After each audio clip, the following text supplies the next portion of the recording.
অন্তর্বর্তীকালীন সরকারকে বলতে চাই, আপনারা গত 1 বছরে জুলাই আগস্ট বিপ্লবের যে জন আকাঙ্ক্ষা, সেই আকাঙ্ক্ষা পূরণে ব্যর্থ হয়েছেন।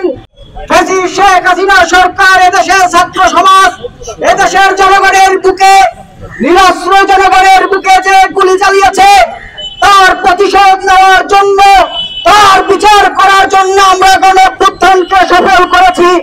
কিন্তু দুঃখের বিষয়, অত্যন্ত দুঃখ ভারাক্রান্ত হৃদয় নিয়ে অন্তর্বর্তীকালীন সরকারকে বলতে চাই, আপনারা গত 1 বছরে জুলাই আগস্ট বিপ্লবের যে জন আকাঙ্ক্ষা, সেই আকাঙ্ক্ষা পূরণে ব্যর্থ হয়েছেন।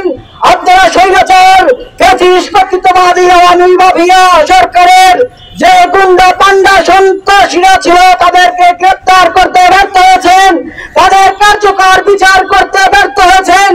আপনারা আমাদের এই যে জুলাই আগস্ট বিপ্লবের যে চেতনা, সেই চেতনাকে ভুলণ্ঠিত করছেন। আমি আজকের 5ই আগস্ট আপনাদেরকে সাবধান করে দিচ্ছি, এদেশের জনগণের যে জন আকাঙ্ক্ষা, এদেশের জনগণের ভোটের অধিকার, এদেশের জনগণের বাক স্বাধীনতার অধিকার, এদেশের জনগণের নাগরিক অধিকার প্রতিষ্ঠার জন্য আমরা জুলাই আগস্ট বিপ্লব করেছি। কোন নির্দিষ্ট একটি গোষ্ঠীকে ক্ষমতার মস্তদে বসিয়ে ওই বানরের রুটি ভাগের মতো রাষ্ট্র শাসন করার এদেশের জনগণ মেনে নেবে না।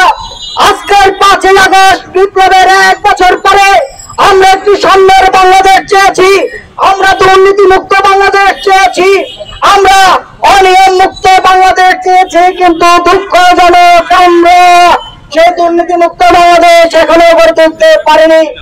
আজকের আমি এই বক্তব্যে এদেশের 18 কোটি জনগণকে ঐক্যবদ্ধ হওয়ার আহ্বান জানাই। জুলাই আগস্ট বিপ্লবের জন আকাঙ্ক্ষা বাস্তবায়ন করার জন্য আমরা বদ্ধপরিকর। আগামী দিনে এই চলমান গণতান্ত্রিক উত্তরণে আন্দোলনে আমরা রাজপথে আছি এবং থাকবো।